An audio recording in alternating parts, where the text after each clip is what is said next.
Ayun, mga magandang araw sa inyo guys. Meron tayong i-unbox ngayon. Kakadating lang nito. In-order ko ito sa Ashok Trading. May kasama itong stand.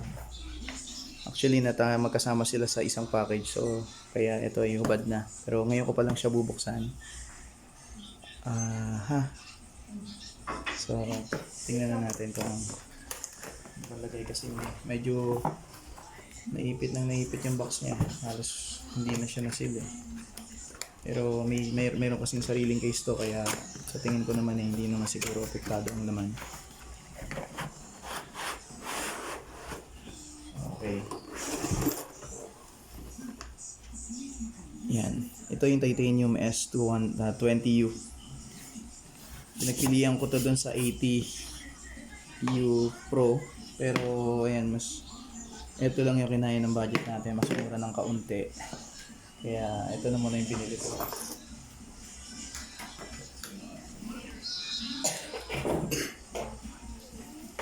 Tingnan natin ang laman niya.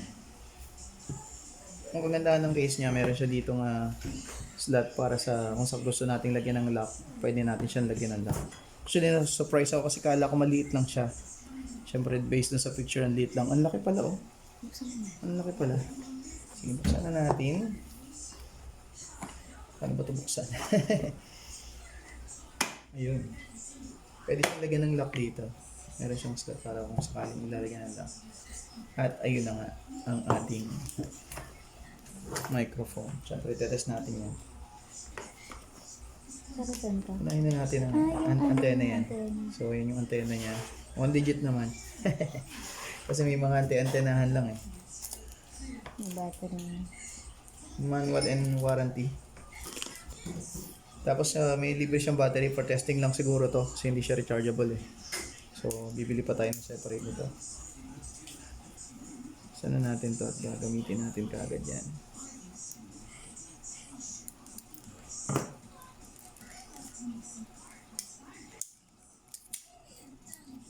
Muna pa yung battery no?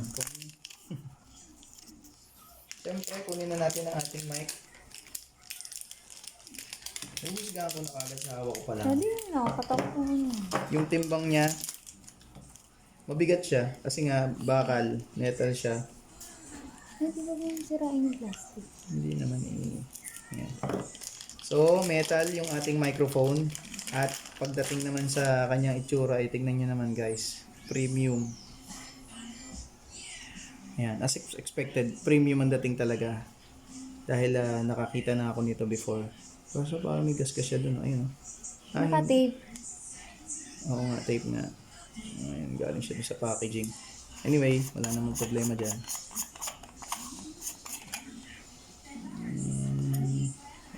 Para saan ba to? Bakit may opening dito? Okay. Nabuksan ko lang yung lagay ng battery niya. So metal yung kanya, makapal yung bagkabakal niya guys, pero aluminum to, I think. Lagyan natin ng dalawang battery dyan.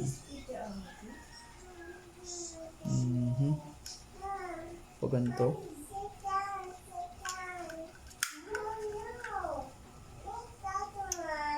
Disposable lang yung battery niya guys. Ayan, so nakapaglagay na tayo ng battery. Nakakatakot to mahulog kasi sa nakakapanginaya, ang ganda nung kanyang ganda ng paint niya, glossy. So ayun, nag-power on na siya. Napaka cute. Ayan, so for one down, check natin isa pa.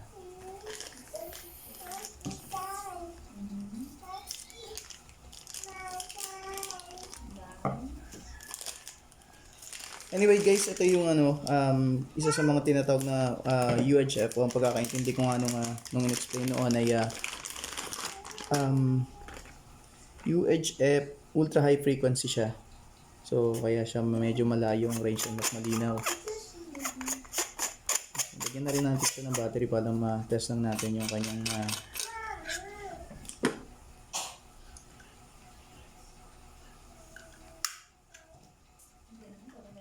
tulak and goods. Sabi guys, ang ganda talaga ng niya. Namamangha ako dito sa kanyang mismong pintura. Medyo luwag. Tingnan rin natin yung loob niya. Ayan guys, itong loob niya. Medyo kita nyo naman na makapal talaga yung aluminum niya. So, lower down mo yung volume niyan. Ayan. So, power on natin. One click lang. Power on. Tapos, siguro tutunan para mag-off. Okay. Long press para sa pag-off. Then, one press ng sound.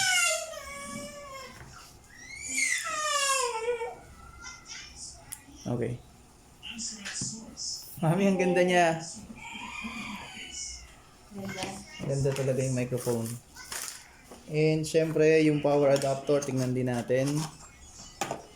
Meron na akong maraming ganito, naipon na. So ito ay 12 volts din, 2 amperes. Marami na akong ganito.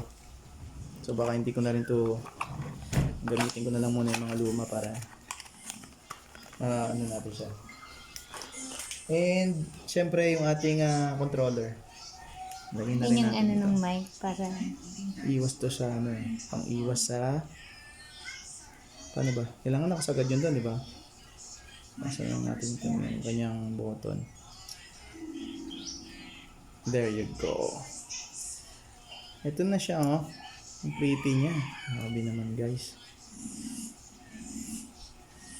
Ang ganda niya, grabe. So, pag nilagay mo siyang ganon, hindi sasayad ito. Yung mismong ano niya. Unahin na natin controller niya.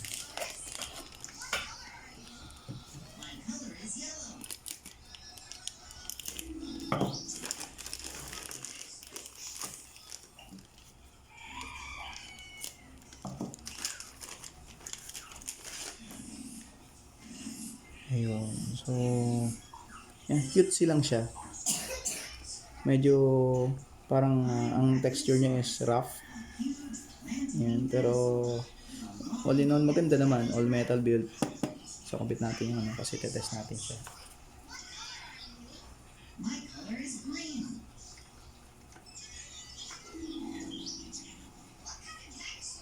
Siguro itutusok lang kasi meron siyang may pin eh. Kaso hindi tayo magkamali dito. Pwede natin masira to eh. Ayun, meron siya doon na guide. Meron siya butas na doon. So, tapos, okay. Gets ko na siya. So, ganun lang siya. Meron siyang, meron siyang guide na doon. So, makikita mo yung slot.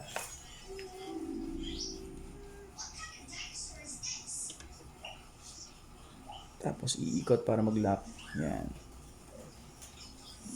So, ganyan siya, guys. Ano yung antena niya.